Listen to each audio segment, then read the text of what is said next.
Friday. How did that get in there? So here's this is from yesterday's show. I was putting on, and it doesn't need context. Okay, Mr. loves to leave context out.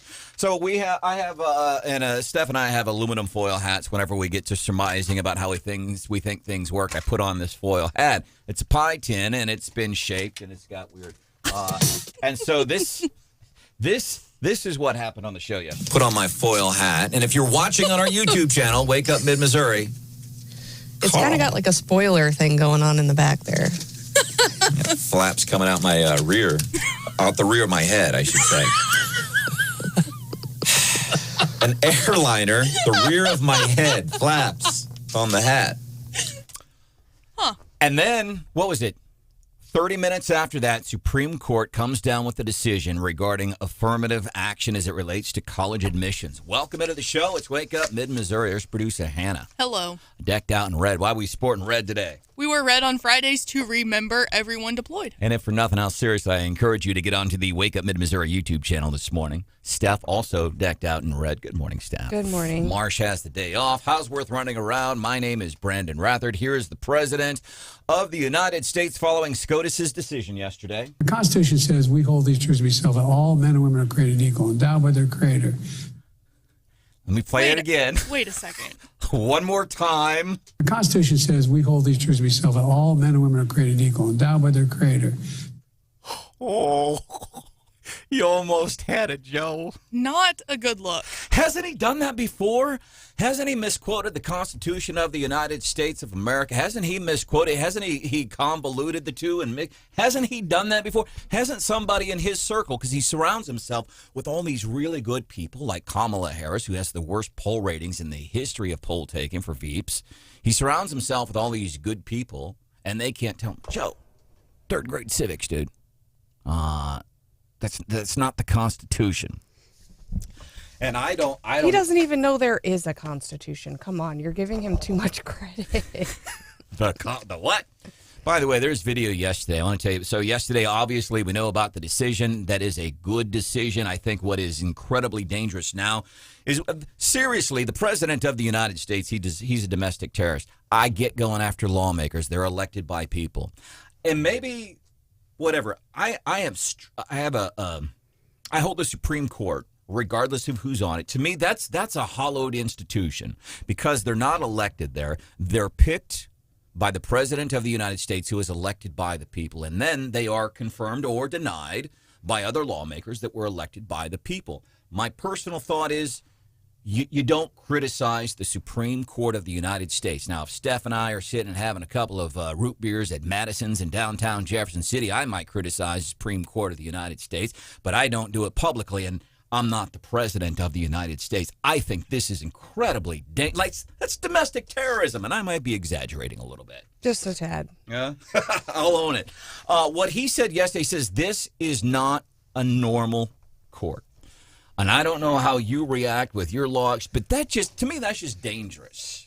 Let me criticize the Supreme Court. That's the president should not be doing that.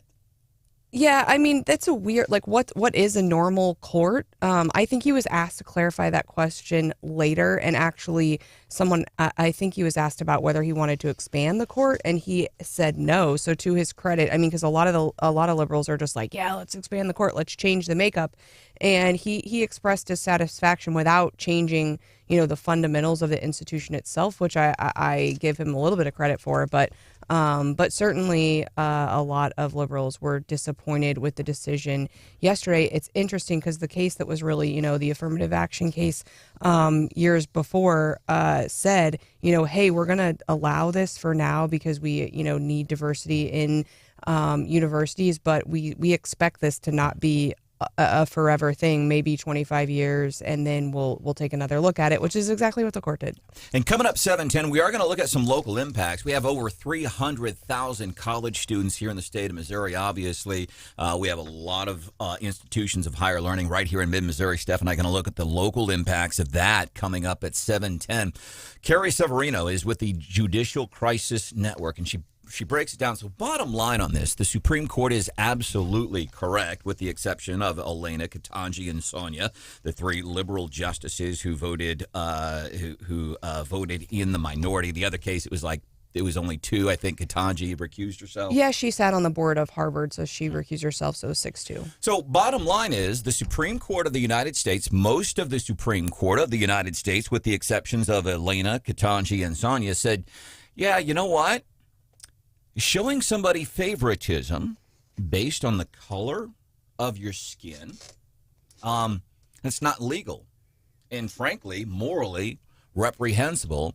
Judicial Crisis Network's Carrie Severino. The opinion that actually flows from the reasoning in Brown versus Board of Education. It is informed by historic understandings of the Constitution as trying to make equality between the races. The 14th Amendment Equal Protection Clause requires that all races be treated equal. And the decision, as well as the concurrences, point out many instances in history where so-called benign racism was invoked and excuses were given to look at race in a way that actually was very harmful. Segregation itself was defended on that front. The Korematsu case, in which Japanese Americans were interned. And the court now is saying we need to get out of racial classifications altogether with respect to education in particular. But obviously this is about the promise of the Equal Protection Clause. So this really applies broadly to the government's treatment of race.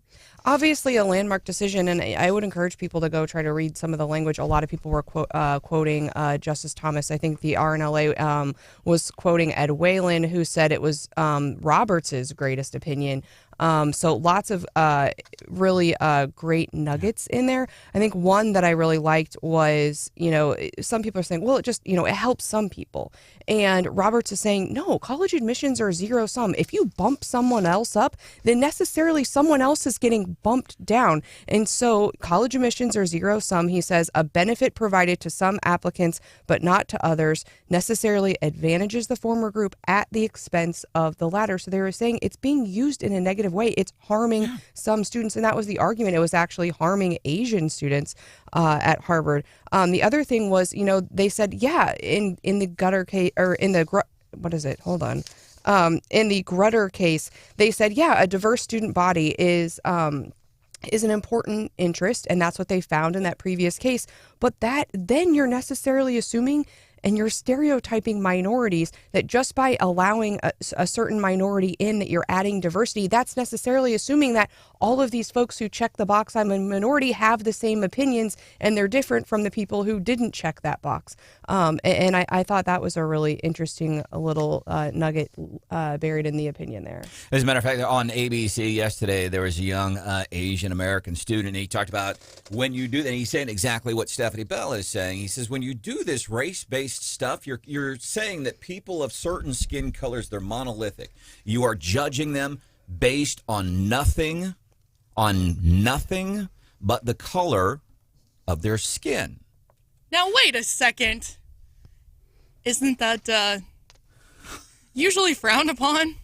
It is a little bit here in America. We don't take real kindly to racism, which just blows me away. Something this simple, that it has been this way. Your vice president's got it completely wrong. She's got it completely backwards. This is now a moment where the court has not fully understand the importance of equal opportunity. She's got it completely wrong. Completely wrong. Stunning. Virginia Lieutenant Governor Winsome Sears, she's got the right take on it. I'm going to keep telling black children and brown children, all children, that you can succeed. You must succeed. You will thrive. You will have a future. You will have hope. That's what we want for our children, not victimhood. Not victimhood, not, hey, we need special favors. That's not equality when you give people special favors, man. And so now the question really is, where do we go from here? What is the effect on the admissions for students, for example, who are in the admissions process right now? And I think Twitter right now is a bit ablaze, and I don't know that this isn't also head back to the courts.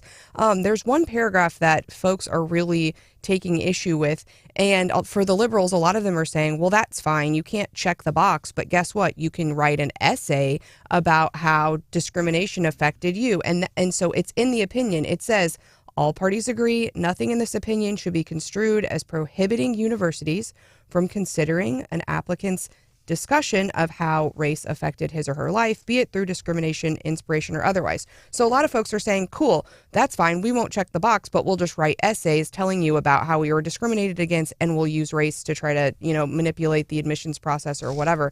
But then the court, right after it says that, it says, despite the dissent's assertion to the contrary, universities may not simply establish through application essays or other means the regime which we hold unlawful today. So you had all these liberals glomming on to that first part saying, we'll just do, there's an opening, we'll just do it through essays. And then they didn't read that next sentence saying, no, you can't use the essays to get around what we just said today is that there's, not affirmative action in college admissions. Yeah, but The Constitution says we hold these truths to be self at all. the Constitution says, by the way, points for Joe this morning. Constitution. We are picking winners and losers of the week. We're doing that 8:35 here on a Feel Good Friday. Listener Mike 874-9390 is our text this morning.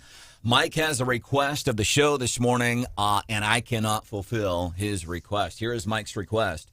Joe Biden's attack on the Supreme Court is quite literally a threat to our democracy. Change my mind.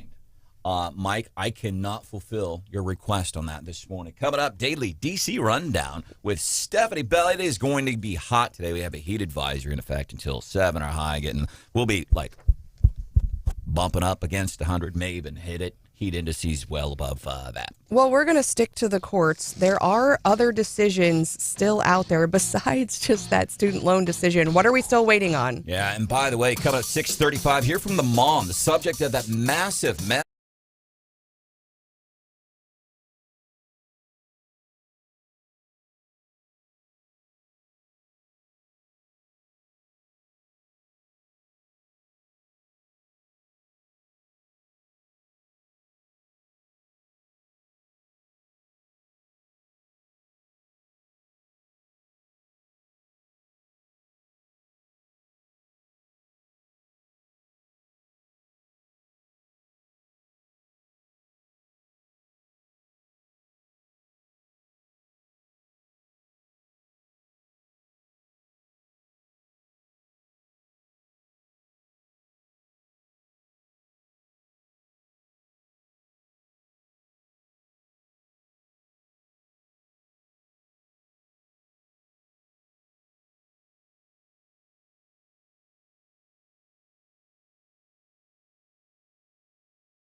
psychological slavery, designed actually to stop minorities from outperforming. I love that dude. That is GOP presidential candidate Vivek Ramaswamy.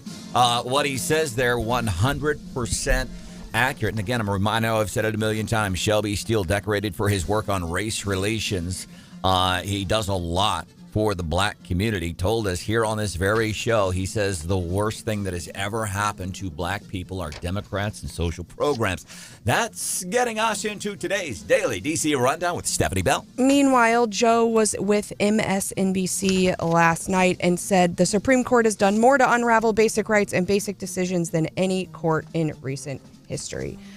Rare for him to, I think it's his first live interview since he has been the president. So, and the audio is not going to work here, but I already showed this to Hannah, and I want to show it to you when we get into news here with Brian Houseworth. So 20 minutes on set. This was not in a room. You know, they do a fancy room and they pre-record. Joe Biden, 20 minutes on MSNBC yesterday. Two things I noticed. Number one, 20 minutes, not once was he ever asked about what's going on with the investigation into him and his kids selling allegedly the family name for influence from countries that don't like us. 20 minutes, live TV. I guess Nicole Wallace is a journalist. She failed to ask that question. They're running cover. The other thing, and I got to show you this during the break, Steph, Joe Biden's entrance from the his exit yesterday. Remarkable. And it's just more proof of why, like, seriously, man, if you like Joe, whatever, look at the proof. Watch what he does. Watch what he doesn't do. Watch how he handles himself. It's embarrassing to be an American, frankly. Well, we can't count on Nicole Wallace, but hopefully we can count on the House Republicans. Thursday, they mailed a letter or sent a letter to Merrick Garland requesting testimony and interviews from 9 officials from the Justice Department and 2 from the FBI. So they are digging deep. And Brandon, maybe they'll finally get what's your the walls are closing in on Hunter Biden. This is it. I'm not holding my breath, but hopefully we will be getting more information and we can keep the pressure on there.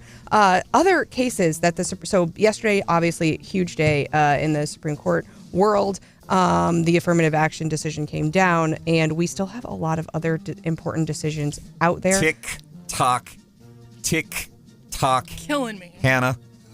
So we don't have the wedding cake case, but we have the wedding website case. Lori Smith is a Colorado website designer. She is a devout Christian. She wants to, she's a website designer. She wants to get into weddings, but Colorado has this anti-discrimination law that says, hey, if you're going to do any weddings, you have to do all weddings. And she's like, I don't want to do same-sex weddings. And so that case is pending before the Supreme Court. At the same time, this one really, this is the one I'm excited to see the student debt one because I think I'm right and because I want everyone to be treated like I was treated and have to pay their loans back. Even me. But we are going to get a decision from the Supreme Court on how far employers have to go to accommodate religious practices of their employees. We've got the postal worker who was originally hired. He wasn't required to work on Sunday. Typically, employers cannot discriminate unless the employer can show that the religious practice cannot reasonably be accommodated without undue hardship. And so they're saying, we need you to work on Sunday. And he's saying, I can't do that. Rare unanimous decision on that case by the Supreme Court yesterday. That's right. I hope I'm right. I just said, let's fact check it. I'll give you a chance to watch Biden's exit from the MSNBC interview. And then we are going to hear from the mom of the subject of that massive mid-Missouri manhunt coming up 6:35. I think just local news is like the most important stuff to me, even though it's kind of like bad stuff going on around me.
vaccines for 4 boosters. What's the difference between a vaccine and a booster? I don't know. Just more vaccine, but booster sounds better.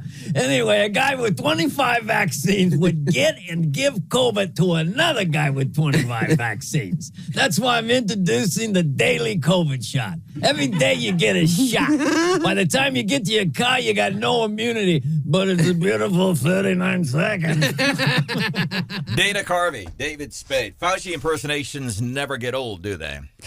It's funny, as I heard that this week, one of the highlights, one of the things that we can celebrate on a Feel Good Friday is some good comedy. It struck me as like, where's all the talk of the vaccines and boosters and all that stuff anymore? Is it now that people realize they're not this panacea that Fauci said it was and that the government told us it was, that they're like, yeah, let's shut up talking about it. Let's keep our mouths quiet about that right now because it's not quite working out the way we lie. We told the American people, we lied to the American people, it's going to cure everything. You can't get it. You can't spread it. And they were obviously wrong about it.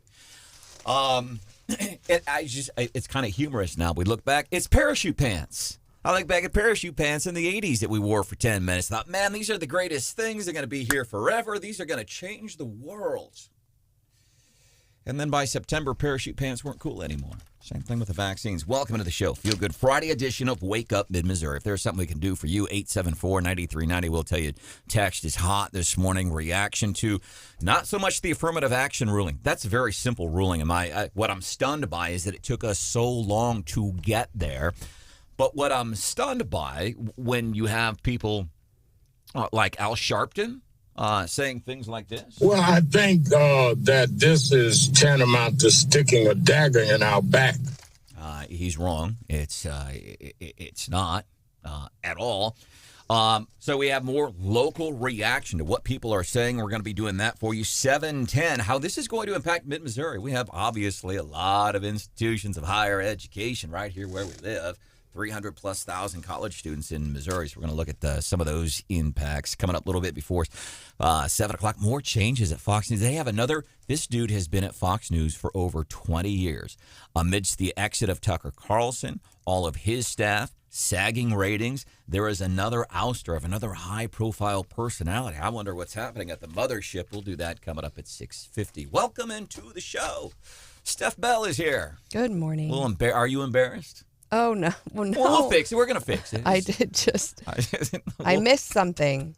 That's okay. You're busy. Steph says, how did I miss? I'm like, well, you're a mom. You're an attorney. You're a wife. You're a radio show host. You own the trolley car company in downtown Jefferson City. You're an attorney. You do Yeah, sometimes we're human beings. Sometimes we miss stuff.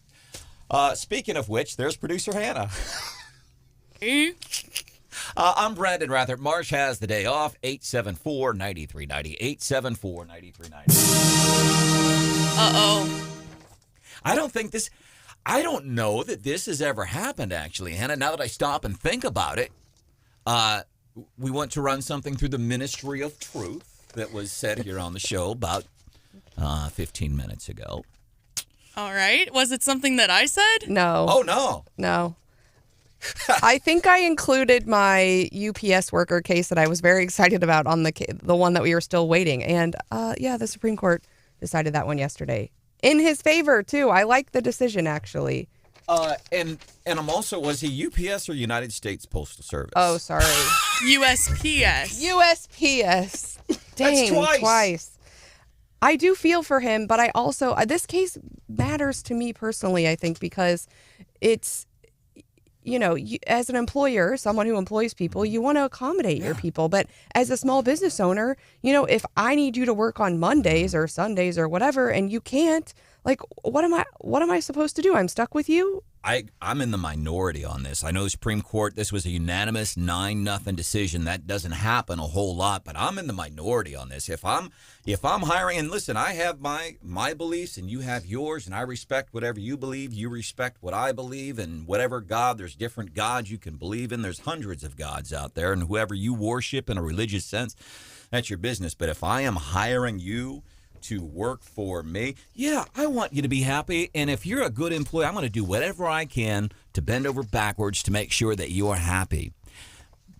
But if some of the things that you're doing, and that includes religious stuff, if it affects your job and working for me, no. As a business owner, I should have that right. I I can't use you because you're impacting me. But everybody from Clarence to Elena to Sonia to John, they all disagree with me. They all agreed. So there was a test beforehand, and the test was you can't discriminate unless the employer can show that the religious practice cannot be reasonably accommodated without, the magic words are, without undue hardship.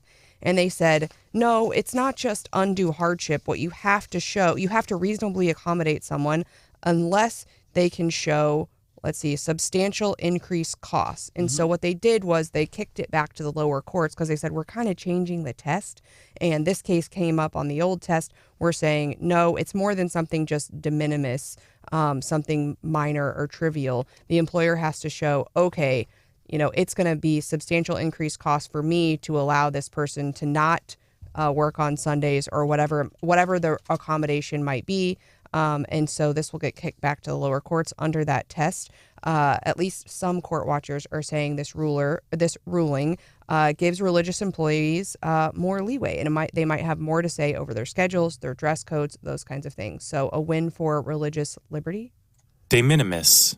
When was it? Drop that in a sentence with your friends today. De minimis. I heard Stephanie Bell on Wake Up Mid-Missouri this morning, and she used the word de minimis. De minimis. It's much better than opinional. Opinional. Which is also a word, but I can't find the enunciation of it. Welcome to the show. I've introduced everybody. Producer Hannah, Stephanie Bell, Marsh out today. Houseworth running around. My name is Branden, 710. Local impacts of the SCOTUS decision yesterday. And I'm pretty sure that, so yes, it was right about 9 o'clock when some of the big decisions came down from SCOTUS. Probably maybe same time today. Either way, Gary Nolan will have your back coming up here at 9 o'clock. Massive manhunt. 16 hours. This is insane yesterday. We were getting information here at the station. We have somebody well known to the show who reached out and said, hey, man, this guy did some work for me the other day. I hired this dude. He is deceivingly polite and pleasant.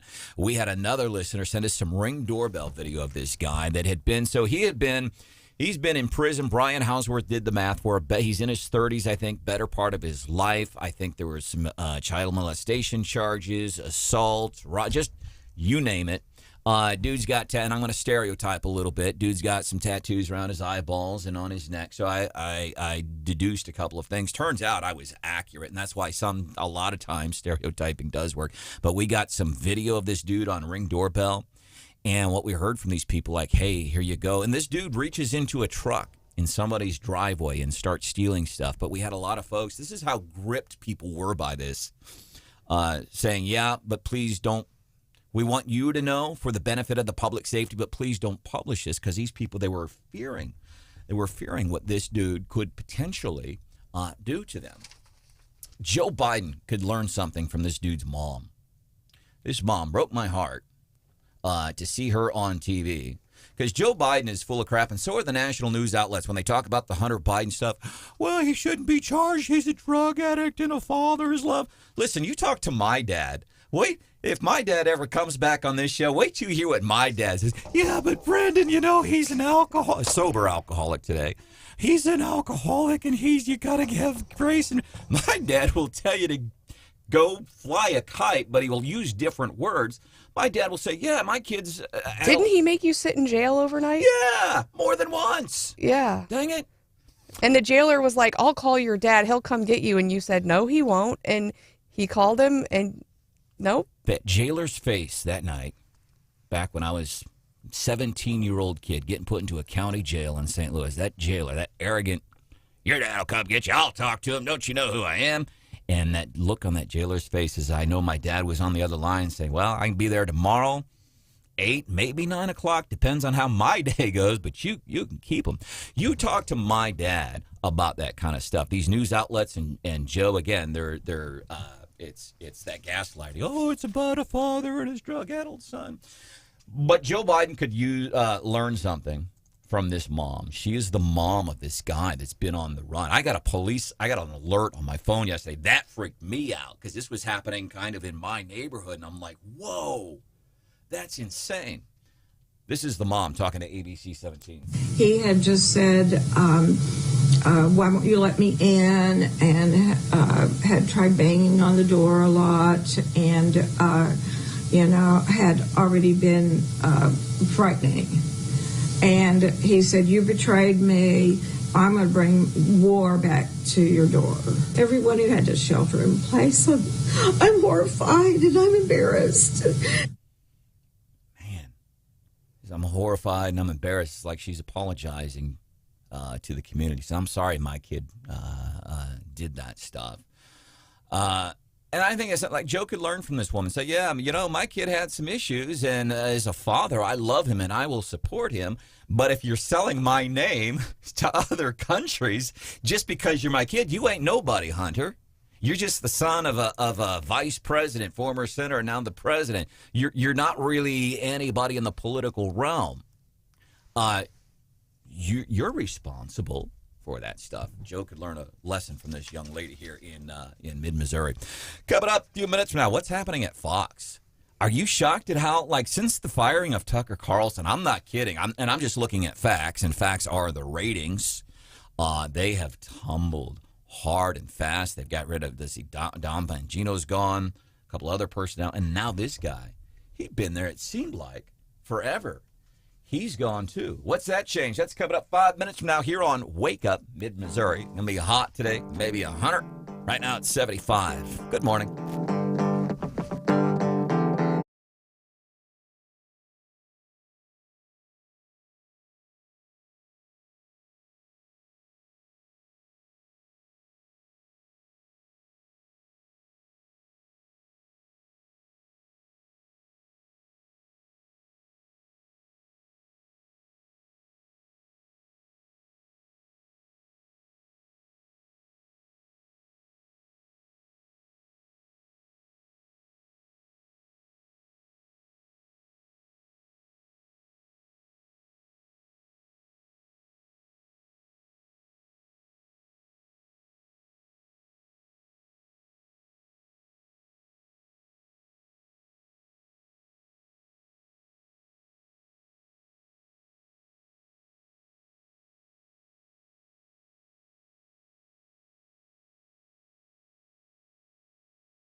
The S&P 500 up 19, the NASDAQ finishing flat. It's Dow closing for yesterday. Coming up 8:25 this morning. Steph's going to be keeping an eye on the futures for you. We'll feature that in the morning bell. Some other things on the show. 7:10. Local reaction, SCOTUS decision. I think the bigger reactions, not so much as what we're seeing. And you can text us anytime. And if you have never, ever texted Wake Up Mid-Missouri, how cool would that be to especially hear from you this morning as a first-time texter into the show?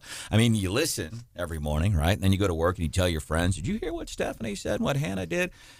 Why not get in touch with us personally? You can find us on Facebook. You can. Did I tell you that I got to meet Randy yesterday?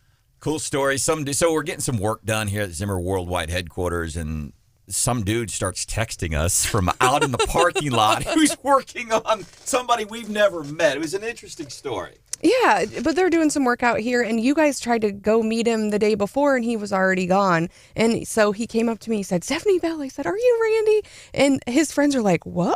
How do you know these people? And he said, I've been knowing these guys for a while. I listened to the show. I text in. And it was cool because we've never met the guy. Not in person. Not in person until yesterday. So if you have never texted the show, I mean, you listen, why not reach out and text us? We get back to a large majority of the text, whether we mention it on air or we personally respond. And it depends. So you crafted that very carefully. Well, because I'll tell you, it's getting to the point. And I'm not trying to make this sound like a humble brag, but it's probably going to sound that way. Sometimes it is difficult to keep up because of the number of texts that we get. But please know, we read them all. We laugh at some. Some we talk behind your back about what you said in the text. But do know that we read them all. If you've never texted the show, love to hear from you this morning, 874-9390. Some of those local reactions, not to necessarily the SCOTUS decision as it relates to affirmative action on college admissions, and it was absolutely the prop. I'm just shocked it took that long. Somebody said, maybe we shouldn't show favoritism to somebody based on the color of their skin. I'm stunned that it took this long. What the President of the United States said yesterday regarding the Supreme Court of the United States, I find incredibly disturbing. Apparently, I am not the only one. We'll do that coming up. 7:10 here on the show, 8:35. We have your winners and losers of the week. Now, another one bites the dust. Fox's ratings. Wow. You can't draw a better picture, a better diagram. Here's when Tucker left the network. And here's the ratings. They're coming in third place sometimes to MSNBC and CNN. And now apparently they fired all of Tucker's staff, and Tucker is raising money for a new media empire. So trouble is out there. Dan Bongino, he's gone. This dude, he's been with the network for 23 years. Can't believe it's been that long. Now he's out. His last day, Geraldo Rivera. His final appearance on the network will be today. How old is that guy? I don't know, but he posted a video and he's shirtless and he's doing this thing. He's like, yeah, I've left Fox. So apparently Fox News fired him from the 5, but he was going to stay on as a commentator. He's like, I'm 80 and I'm working out like RFK. So I'll call it good. Geraldo Rivera, after all those years. I wish someone on the inside would talk, because they've also made changes, over at Fox Business, and it's just, what is happening there? I mean, there has to be a it all set off with the lawsuit initially, I think, or a lot of it, but it just keeps coming. And is there any end in sight? And you would think there's some strategy, and you would think they're stressed about the ratings, but you can't make any sense of or I can't see a pattern or any strategy behind these changes. I don't know what's going. I mean, it's inexplicable. And there's other things that are happening too. Like Steve Ducey, they're really starting, I think, to push Republicans more on some things. Got bank records. It looks like they've taken in excess of $20 million from foreign sources. I heard you yesterday referred to them as a crime family, and this was organized crime. So make it easy for us. What was the crime?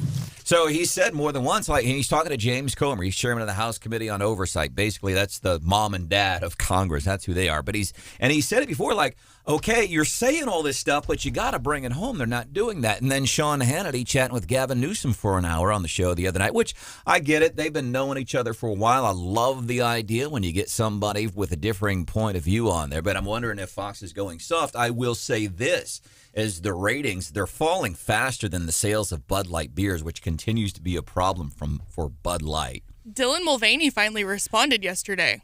And I love that he did this. He said what we've been saying all along. Bud Light did this for money. And now that all this stuff has happened with Bud Light, Dylan Mulvaney, this dude's going, hey, Bud Light doesn't have my back on this. That's right. Because that's what corporations do when they get on this stuff. They could give a damn about diversity. They could care about your gender. They'll make you think they do, but they don't, as evidenced by not what they're saying, but by their actions. And their actions are they are not supporting this dude after their beer sales crash. Fox's ratings, they're crashing too, but this revenue, more people are buying advertising because Tucker's gone. Feel Good Friday. Welcome to the show. Local reaction to what the President of the United States said about the Supreme Court yesterday. It's coming up 7:10.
What is happening? Broadcasting live from the Zimmer Communications World Headquarters. Great news for the American people. This is Wake Up Mid-Missouri with Branden Rathert, featuring Stephanie Bell, News Director Brian Houseworth, John Marsh, and Hannah, the producer. This is why we listen to you. Get ready, pal. And now, here's your host, Branden Rathert.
Okay, welcome to the show. Feel Good Friday edition of Wake Up Mid-Missouri. To my left, if you're watching on the YouTube channel, you will see Stephanie Bell getting ready for a busy day. She is applying her makeup here in the makeup studio. Good morning, Steph.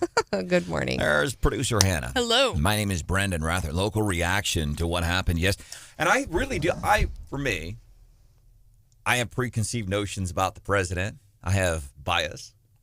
I think what the president said yesterday about the Supreme Court of the United States far outweighs the actual decision by SCOTUS. We're covering that local impacts here. The walls are closing in on Hunter Biden. I love this.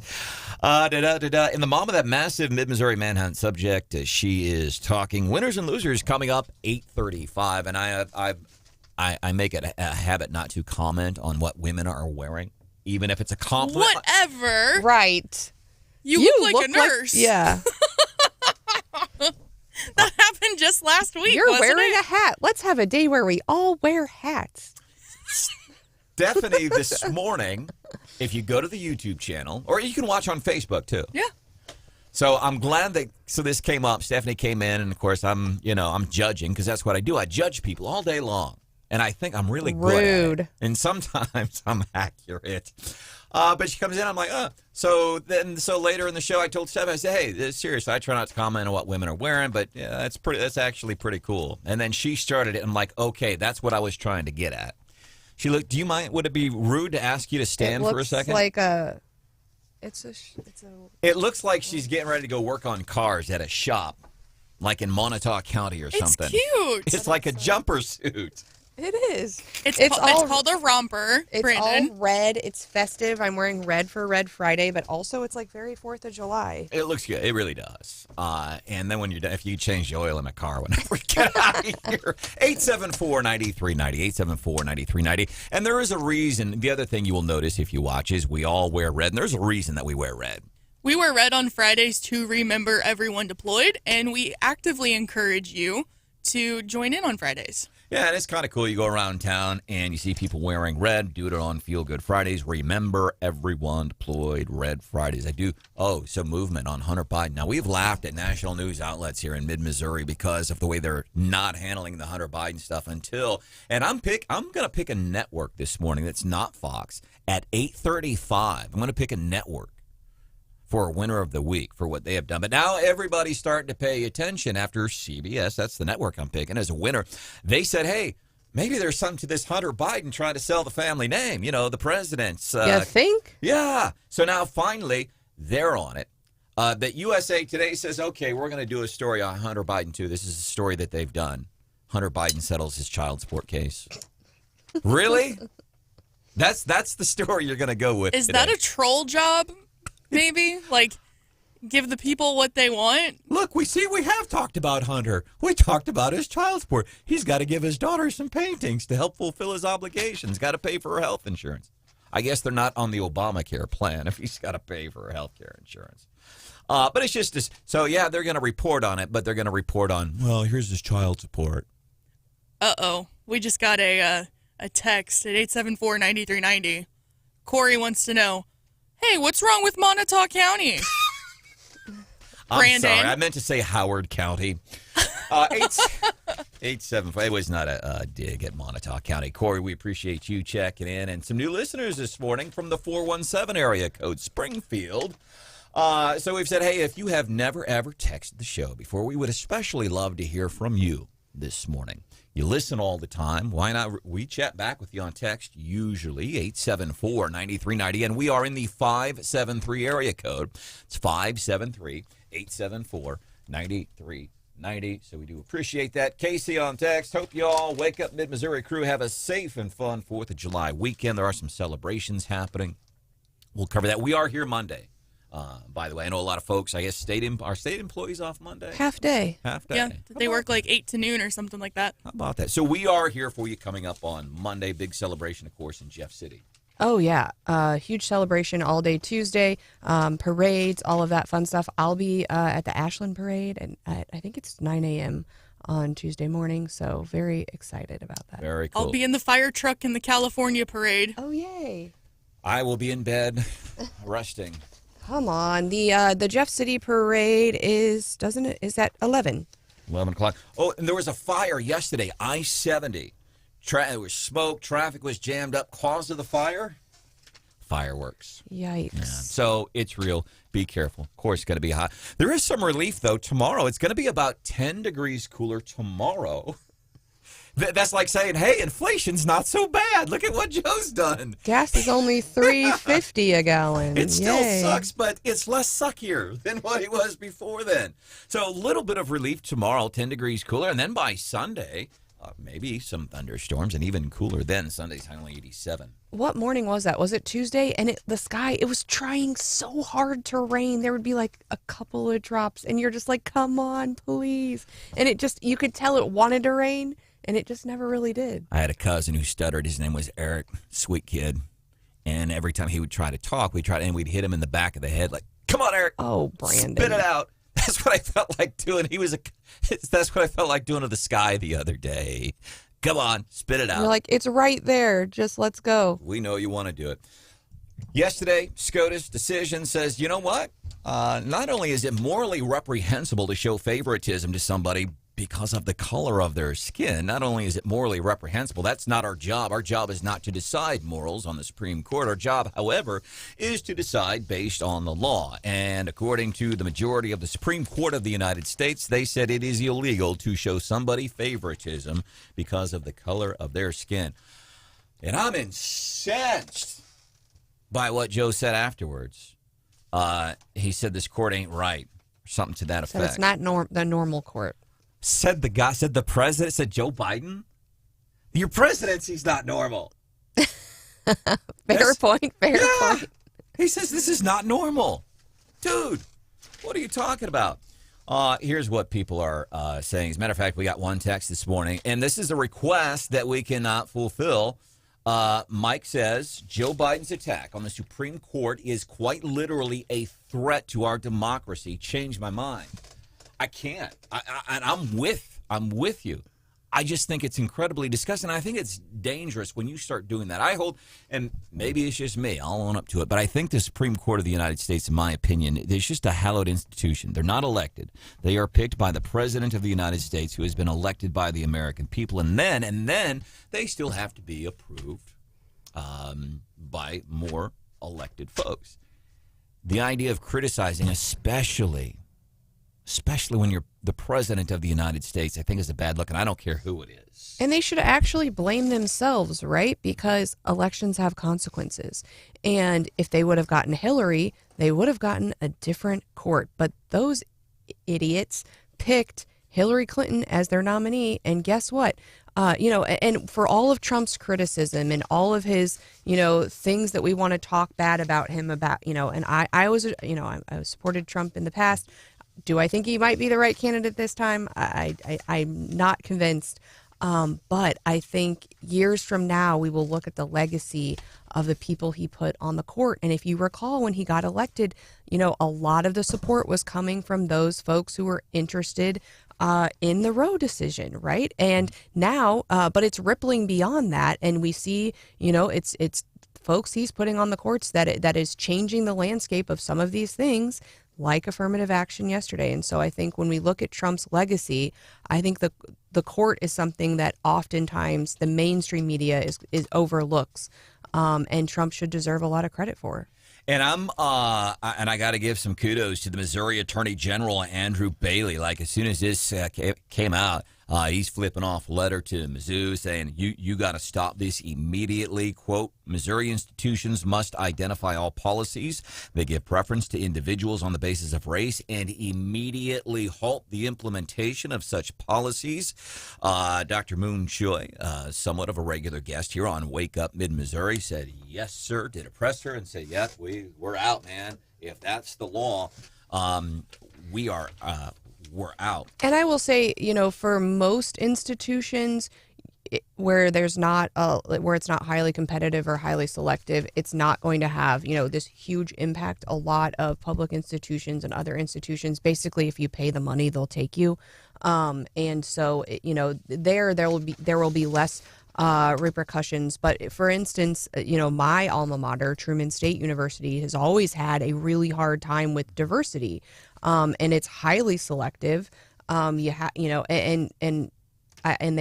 always was like, why do we have so many international students, but we don't have a lot of, just African American students? And I was once told, well, you get these types of scores, you do this. If you're competing here, you're also competing at all of these nationwide schools. Why would you go to Kirksville, Missouri when you can go to, UNC, when you can go to Harvard? And so it's, Truman's always struggled with diversity because of that highly selective nature. And I'm wondering, would this benefit them in a way in that they might be able to recruit more diverse students when they're not being snapped up by other institutions? I don't know, but it'd be interesting to hear from those institutions in Missouri that are highly selective. Mark Corvett is editor, one of the editors at the Missourian, at the Columbia Missourian. As a matter of fact, he joined us for a panel a couple of months ago. We were talking about media bias and how to flesh out the stuff. I really like the guy. If I had coffee with him this morning at Caldy's, I would say, hey, the headline in the Missourian today: the end of affirmative action likely to damage diversity efforts at Missouri institutions. Damage. I would question the use of the word damage. Coming up here on a Feel Good Friday, we're going to be doing What's Hot with Hannah. It's the story of how one traveler got lemons and made lemonade, and I think Stephanie would drink this lemonade. For sure. And then coming up 7:35, airline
And luckily, my people showed up, walked in the parade. My friend sat in the truck. People thought it was me. No one really missed me, but they threw candy and stuff. But I was stuck.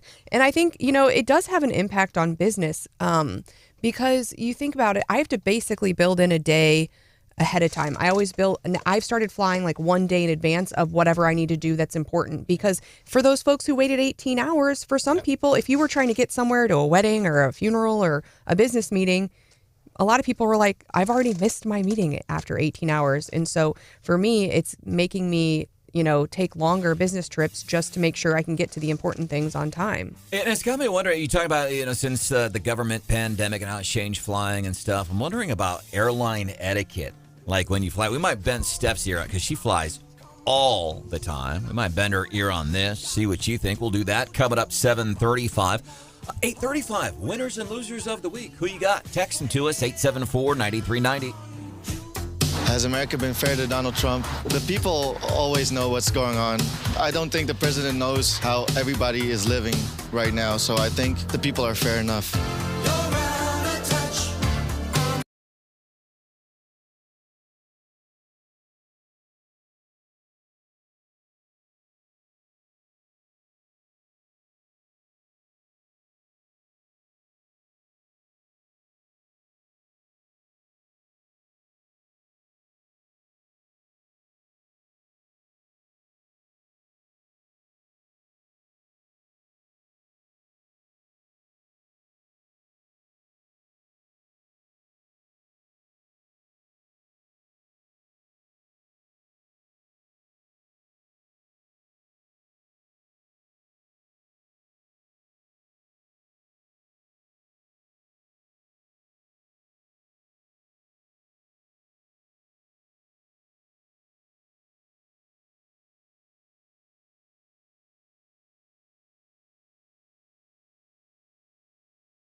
Kind of makes sense, I guess. Here we go again.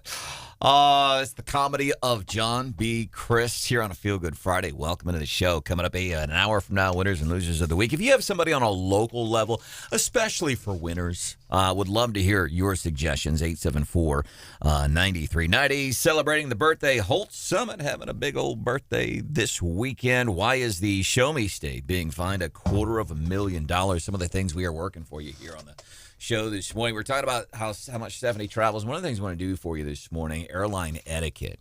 Hannah brought up something about a dude in What's Hot with Hannah. Something we do every morning, 7:25. Yeah, he was trying to fly from Oklahoma City to North Carolina, and the flight kept getting delayed for a grand total of 18 hours. He was the one and only passenger who decided to still take the flight. Everyone else had booked new flights or, made other arrangements, so he had the whole flight to himself.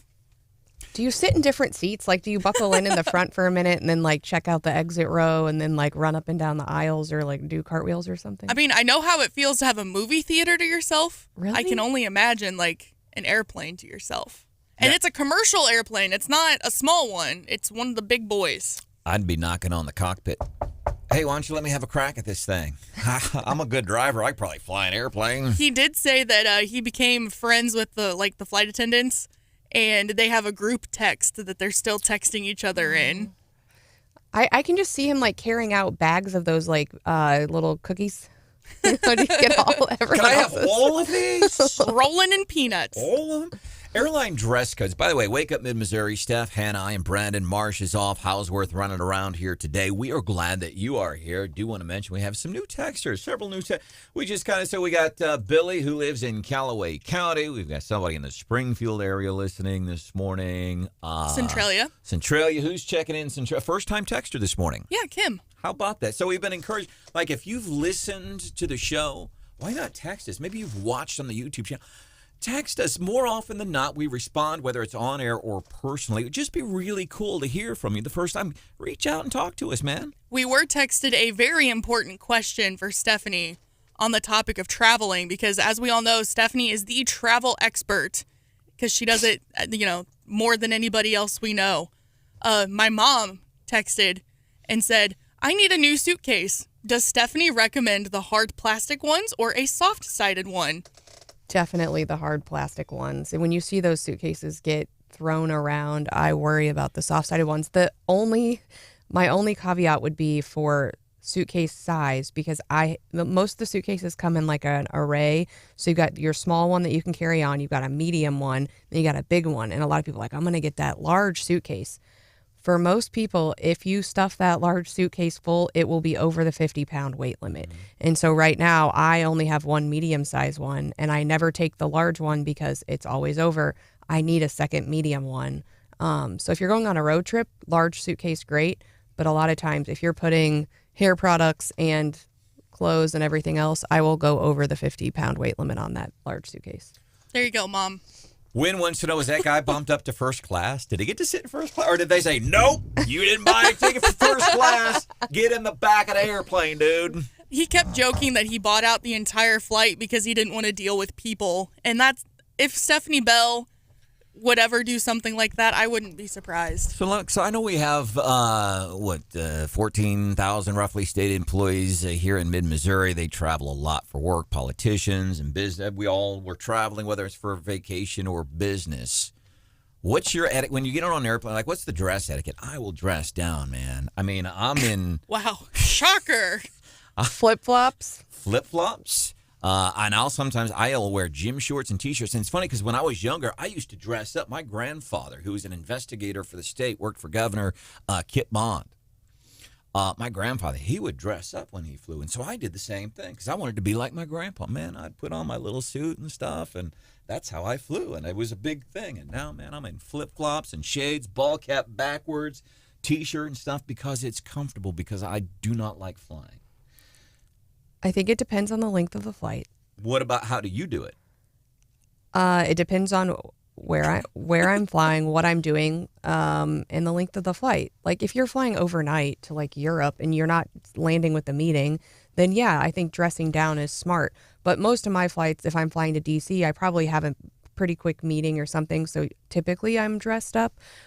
Weather plays an important role too. And planes can be, well, depending on where you're going or where you're not going, the plane can be hot and cold, and the place you're going can be hot versus cold. So layers, I think, is really important.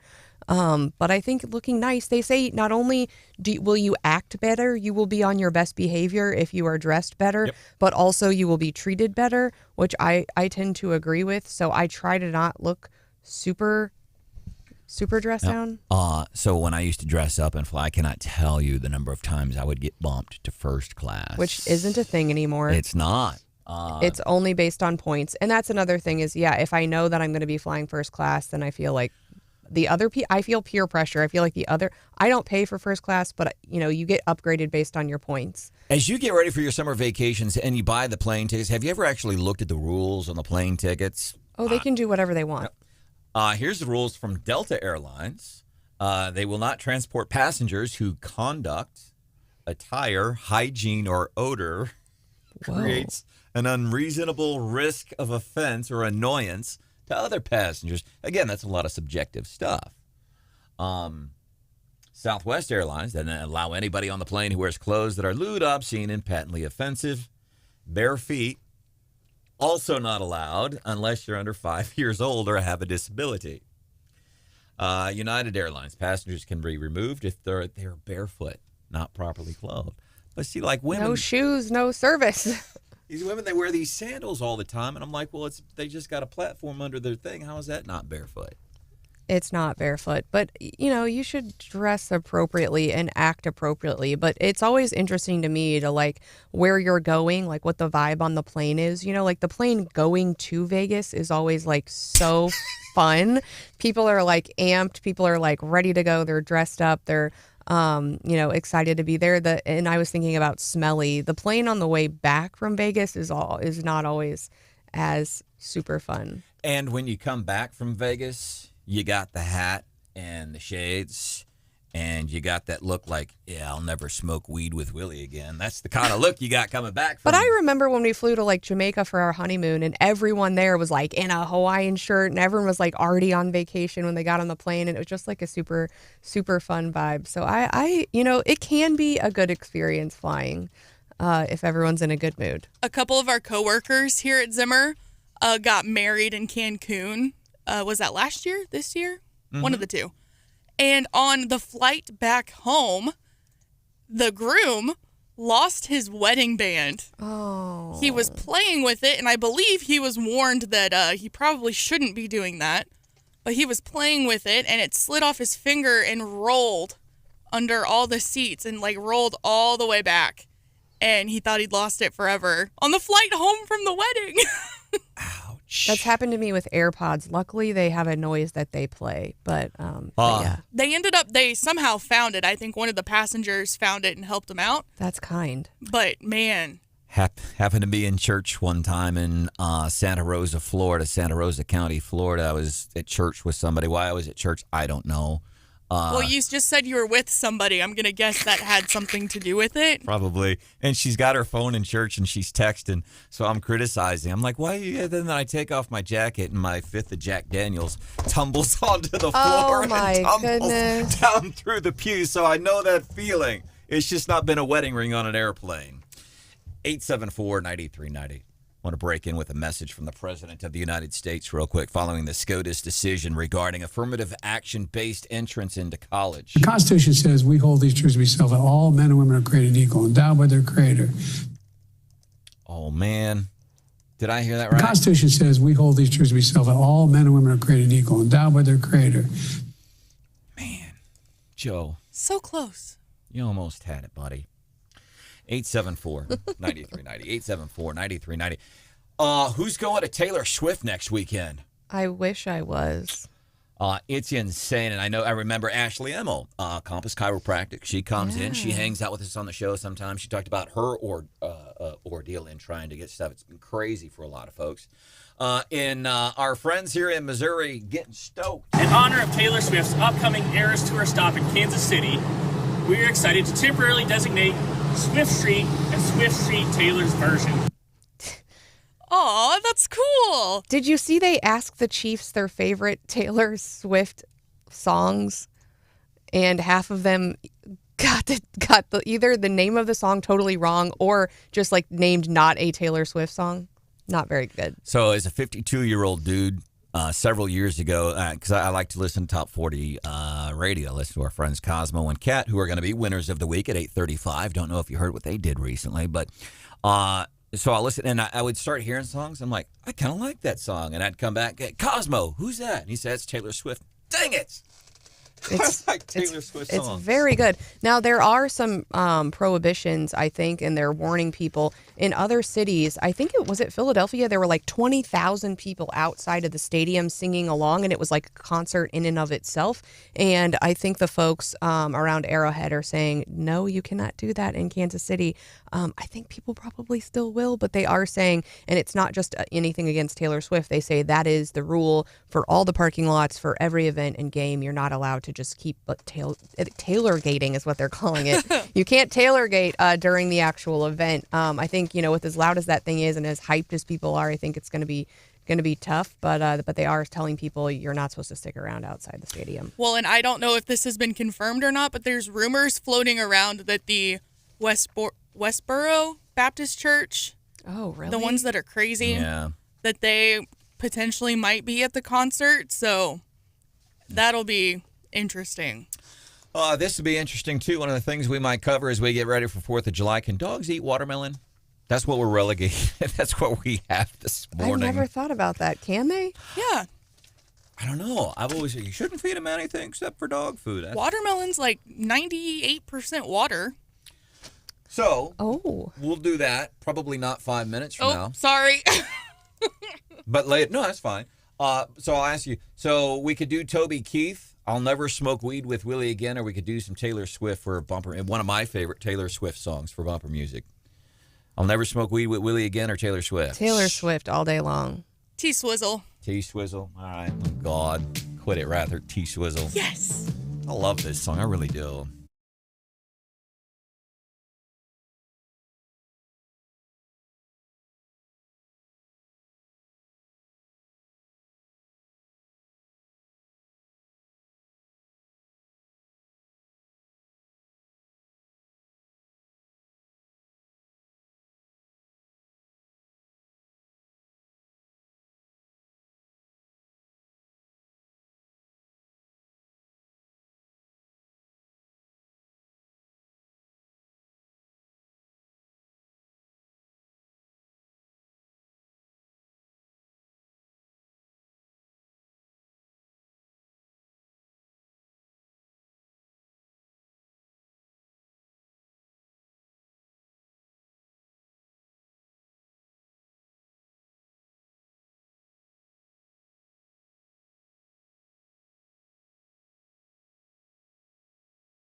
a while. Other people are really skeptical, but even the skeptics, I think, are going to like this new use of AI. So if you're kind of one of those folks who's kind of skeptical of AI, you want to check out Morning Bell. That's coming up, Stephanie Bell, 8:25. Business news, little twist only Stephanie Bell can give you, 8:35. Hannah, you how's your list for winners and losers of the week? Looking pretty good right now? Yeah. Sweet.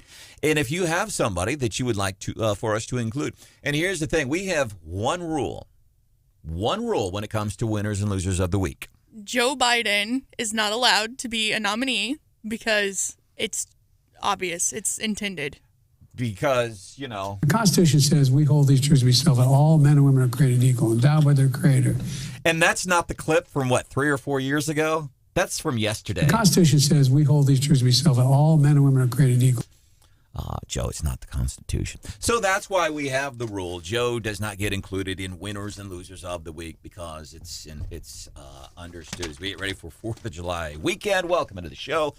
Wake Up Mid-Missouri. Nathan wants to know, by the way, Nathan, this is one of the reasons we wear red on Fridays. And if you're watching on the YouTube channel or on Facebook, you would say, oh, yeah, they all are wearing red. Yeah, we wear red to remember everyone deployed. And there's dude Nathan who just came back from overseas. Very interesting story about how he's in the military. He had to fight to get his way. Just a great story. He just came home. He has a question for Wake Up Mid-Missouri this morning. He wants to know, who's Taylor Swift? Nathan, come on, man. I feel what you're saying. I hear you, but I know a lot of folks excited for what's happening in Missouri next week.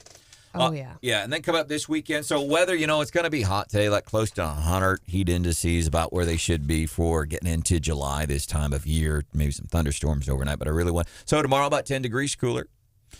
Sunday, highs 87. But I guess the big thing is we want to know, so what's the weather going to do on the 4th of July? Am I going to be able to see the fireworks in Jefferson City or at Stevens Lake Park? Or, yeah, it looks like there's a chance of thunderstorms, but it doesn't look like a washout.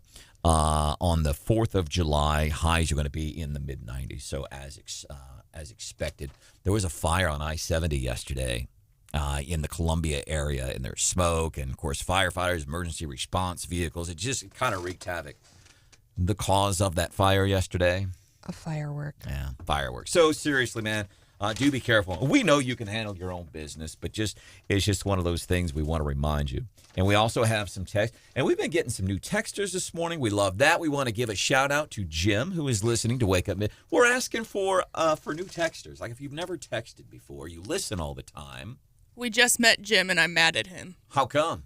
You know why. Stephanie knows why. She's giggling. I haven't read the text. It's apparent Jim's been listening for a while. Oh, he didn't like the show? No, he does. He's got my back. He said, when I flew recently, I had on my Crocs, and I was very comfortable. Yay, Jim.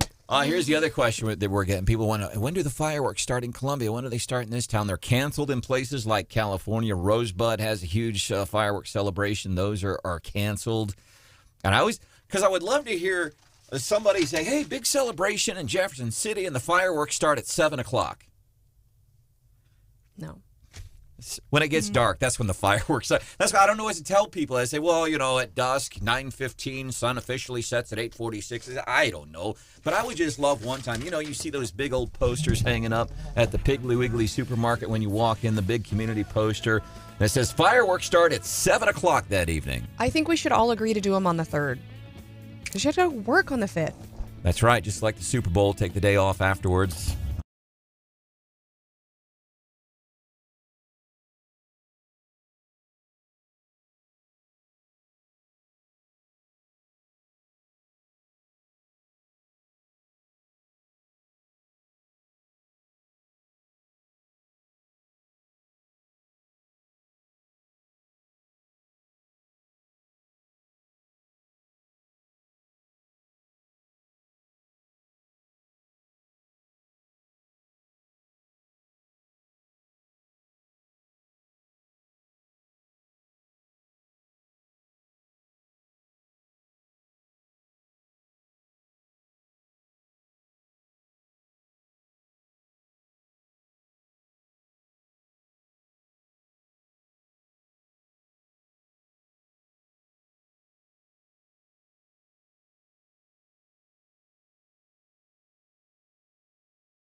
That because our No, news, it doesn't. Our news director, No.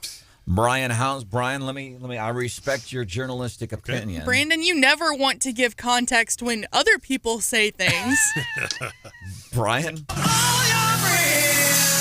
Flaps coming out my rear.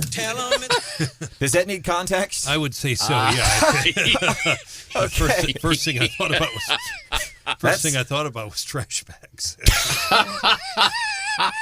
That's not the first thing I thought about. Was you should get that checked by a medical professional. I don't know what happened, Doc. I woke up one morning and voila. Voila. I don't know what happened. What happened? So this happened on the show yesterday. So we have our tinfoil hats whenever we start getting talking, conspiracy theories. I having a legitimate foil hat, and if you're watching the channel, but it's become misshapen over the time that we've been using it. It's a pie tin. That's a great idea, actually. Oh yeah, and I gotta say, it looks really good on me, and you can bend it and you can shape it, and I look stunning, and it covers up my baldness. And this happened on the show yesterday. Put on my foil hat, and if you're watching on our YouTube channel, Wake Up Mid-Missouri. It's kind of got like a spoiler thing going on in the back there. Flaps coming out my rear. Out the rear of my head, I should say.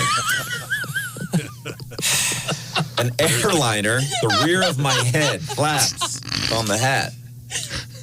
An airliner Context.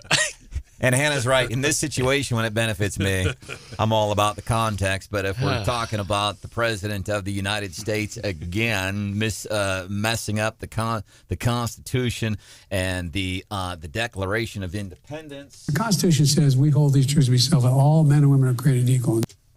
Joe, that's not what the Constitution says. And I wouldn't care, really, except it's third grade civics, and you're President of the United States, and it's the second time you've done it. And this was yesterday. Welcome into the show. Feel Good Friday. By the way, you might be hearing kind of a strangest voice right now. That's Doug. We call him Doug. Oh, geez. Welcome in, man. Hello.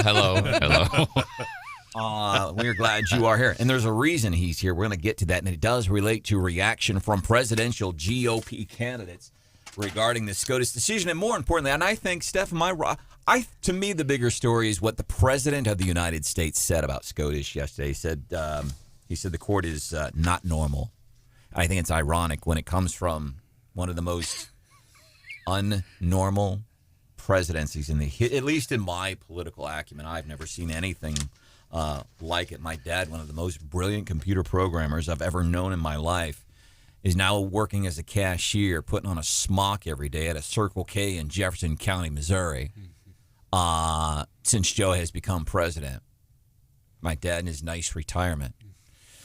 That's what it's. And Brandon, you bring up a very good point about the any president has to be very careful what they say about the judiciary, particularly the U.S. Supreme Court. Go back. I'll give you two historical perspectives. President Eisenhower, he did not agree with Brown versus the Board of Education in 1954, which was landmark. But he obeyed the law. He obeyed it, and he sent federal troops into Little Rock. And quite frankly, they needed to be down there because the governor down there was a segregationist. President Reagan, he was disappointed with a number of decisions that some of his own appointees made. Sandra Day O'Connor ended up being, quite frankly, much further to the left than anybody would have thought. But this is I don't know what he meant by that, but it grabbed my attention too.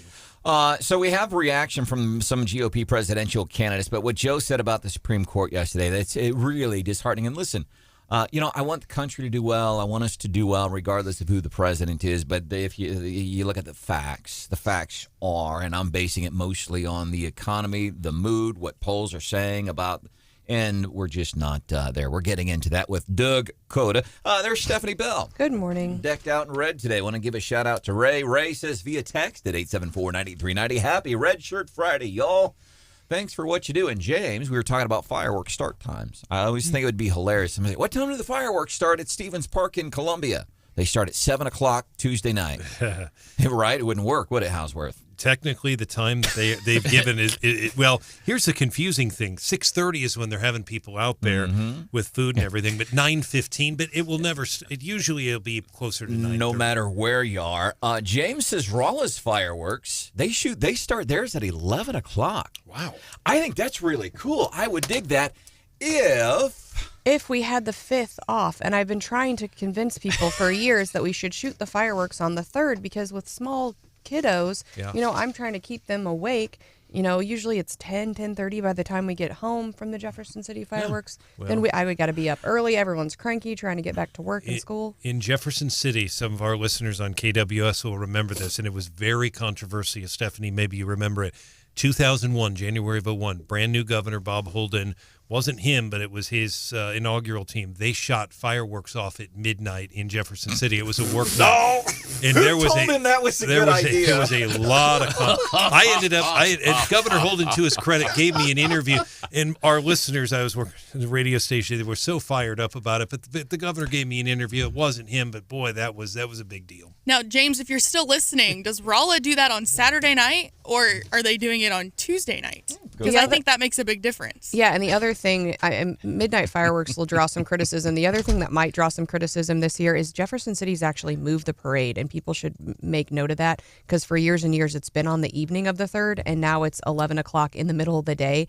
It's going to be hot.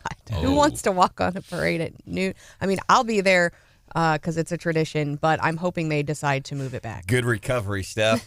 I will be there, but I am not. Who does a parade at 11 o'clock in July? But I'll be there. But I'm not happy about it, and I'm sure the folks that are going to walk the 2 miles in the middle of the day are going to be not very happy. All right, so here's what all the GOP presidential candidates relating to the SCOTUS decision yesterday, they're all saying the right things. We judge on merit. We're not going to try to divvy you up by your skin color. That is the absolute appropriate decision for the country, and we're going to be much better off.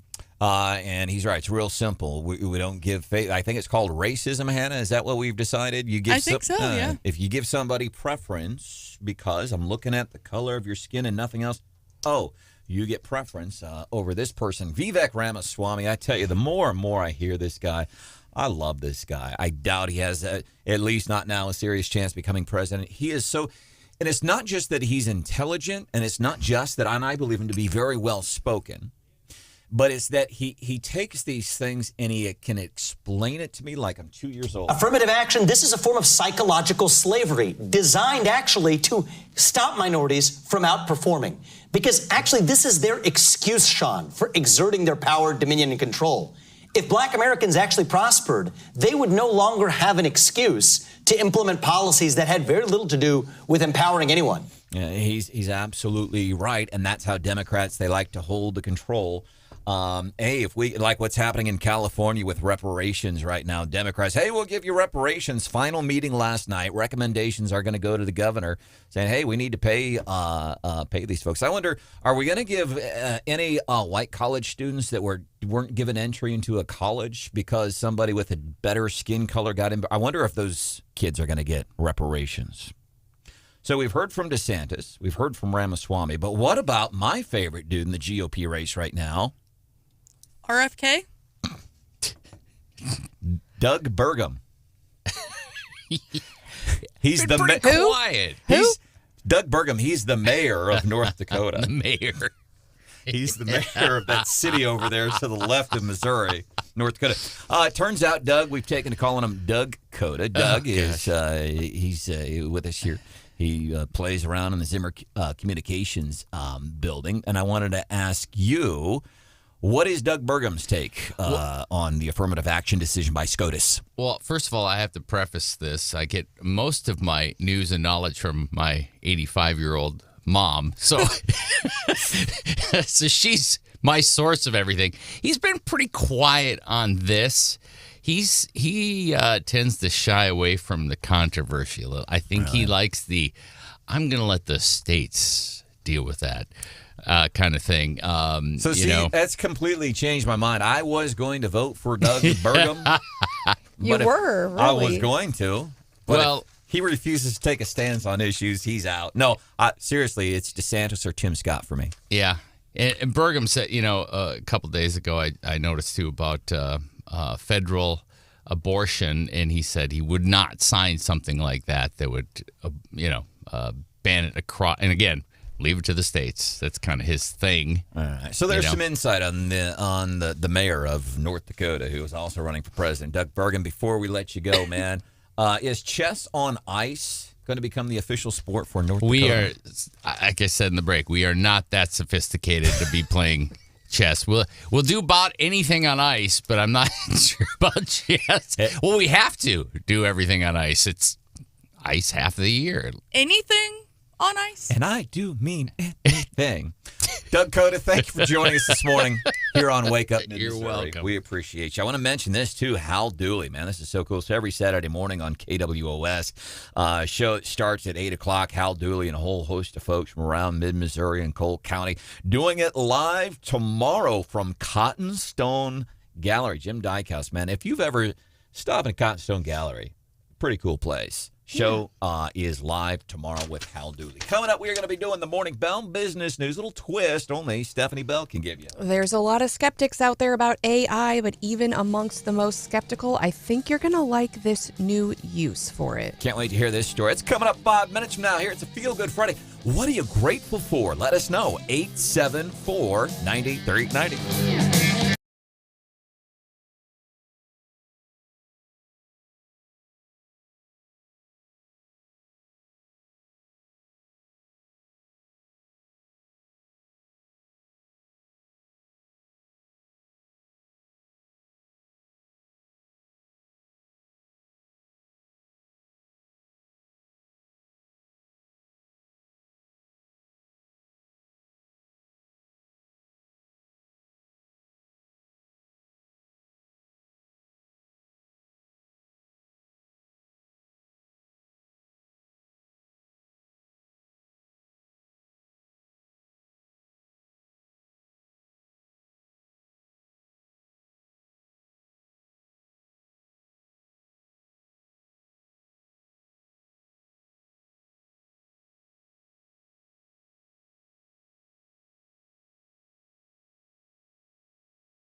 Good morning, 8:25. Time for the Morning Bell business news with a little twist. Only Stephanie Bell can give you. Futures are feeling good on this Feel Good Friday and are in the green this morning.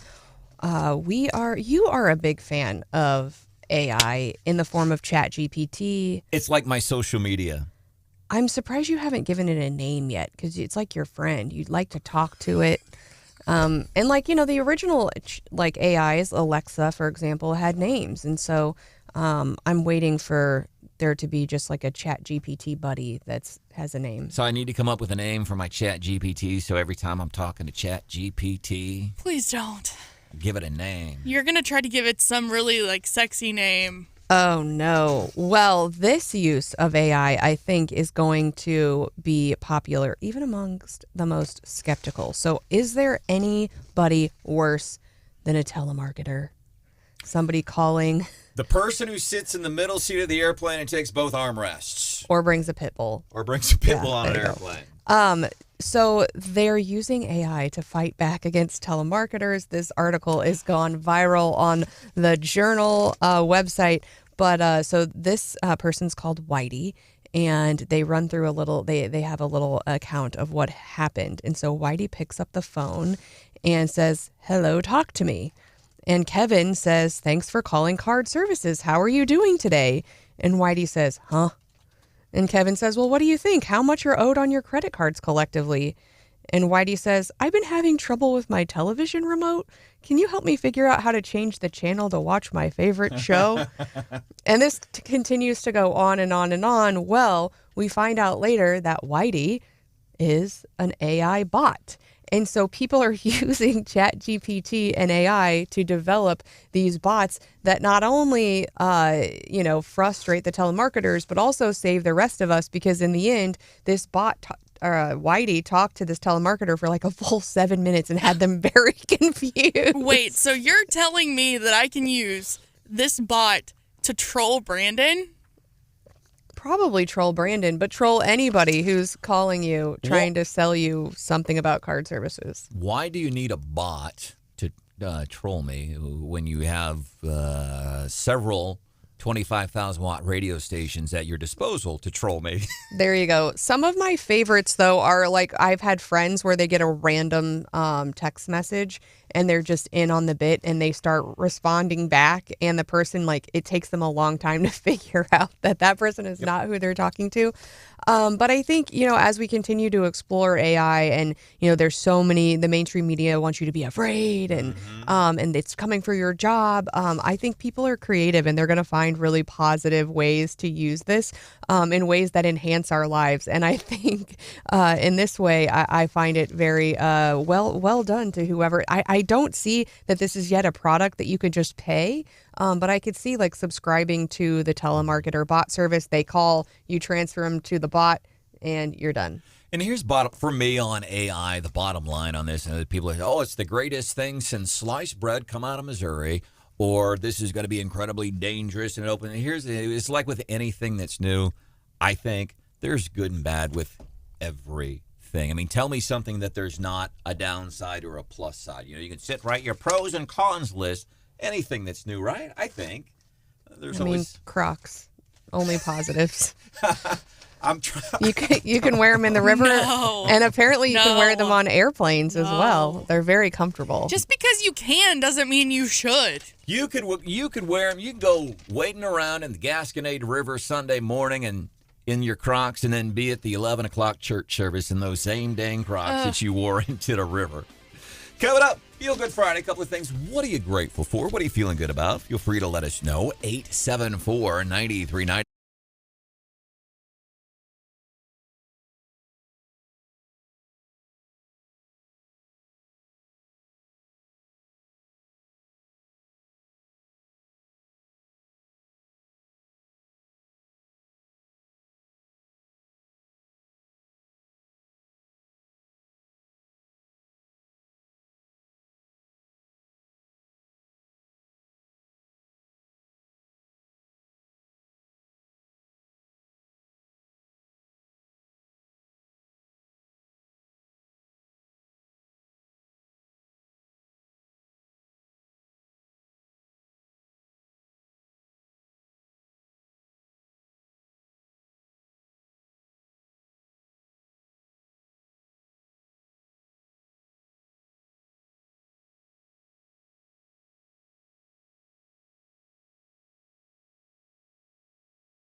Here's a big old serving of leftovers. Enjoy. Some things we did not get a chance to get to during the show before we get into what happens to be my dad's favorite show. The Gary Nolan Show is coming up just a few minutes from now here on the radio station. Winners and losers of the week. I think some more leftovers that we can do. And I'm picking, also in leftovers here, I'm going to pick CBS for a winner of the week. And I want to say to CBS, welcome into the world of journalism. How often do we knock the nets? NBC, CBS, and even the publications like USA Today and stuff like that, everybody ignoring the potential, what seems to be every day, the walls are closing in on Hunter Biden. You've said that now for several months. But I mean it this time. For real. Seriously. But CBS actually, and I think they helped the cause. They spoke with this IRS whistleblower who he said some incredible things this week, and now of course Fox is talking to the guy, but he's saying, "Listen, we had all this information, we had stuff that tied us to Joe Biden, the president of the United States of America, who there's more and more allegations, his son, with dad's knowledge. There's the text where Joe was allegedly sitting in the room with Hunter Biden, the guy who's now president of the United States of America. Hunter texting, the big guy's right here with me. What's the deal?" And nobody was doing the story. I think it's a really important story when the guy who sits in the Oval Office is accused of these things. CBS, and I hate to do it because of their months and months and years of inaction, finally chatting with this IRS whistleblower, and now all of a sudden people are going, there might be something to this, which is frustrating. It is. So are you then also nominating Nicole Wallace for Loser of the Week for failing to ask Biden about it last night? Man, MSNBC. So Joe Biden, and this was, I don't know if unprecedented is the right word. That's a kind of a flowery term. But Joe Biden, this was not a pre-recorded, let's go sit in a room with some nice mahogany bookshelves and all this. He came to the news desk on live TV for 20 minutes. This guy was on television yesterday criticizing Supreme Court justices, whining about this legal decision by the court that said, you can't show anybody favoritism because they have a certain color of the skin. It's illegal and it's morally reprehensible, and that's not our job to decide the morality of this issue. 20 minutes. President of the United States accused of knowing that his son was selling the family name to people like China. China don't exactly like us. Nicole Wallace, not once in 20 minutes, not once asked the president, like, hey, this is, at least ask him and then let him lie to you then, okay? Didn't happen. Who else do we have? Well, at the state level yesterday, the governor lifted the 6-year stay of execution for Marcellus Williams. He said it's time to move forward. That stay of execution was put in place by former Governor Greitens. This is the man that was accused of stabbing a former newspaper reporter. And the governor says, it's time to move forward. Lucas Geisler, he's one of the anchors you see on ABC 17. As a matter, I was so impressed with this guy's story. I sent him a personal note. I sent him an email. I'm like, Lucas, that was really good work on the story that he did for ABC 17. And the story was local mid-Missouri city, Columbia, what they spent on a recent retreat. City council and employees, they went over somewhere by Kansas City and they dumped $17,000 into, I think it was a 2-day retreat. Maybe that's par for the course, but here's what I appreciated about Lucas Geisler's story on ABC 17. He wasn't like, and the city of Columbia spent $17,000 of your taxpayer money. He didn't take that take, nor did he defend. He was just incredibly, here's what the city of Columbia spent. Here's what they spent it on. They had hotel rooms, had a nice meal, paid consultants several $1,000s, and these city council members who meet twice a month in city council chambers all went to another town and handled some business. Here are the facts. And so, right? Here are the facts. And in the same way, then we have to nominate the Chiron guy from the Fox whoever was putting the economic facts about the economy across the bottom of the screen as Biden was telling everybody that, the economy's great and blah, blah, blah. And they just started scrolling the actual facts about the economy across the bottom. Whoever that is, winner of the week. That makes me smile. I'm glad you brought that up when Joe Biden was talking about how great the economy was. Fox News, because we saw CNN and MSNBC say, we're not airing Trump's speech because he's going to lie. Fox could do the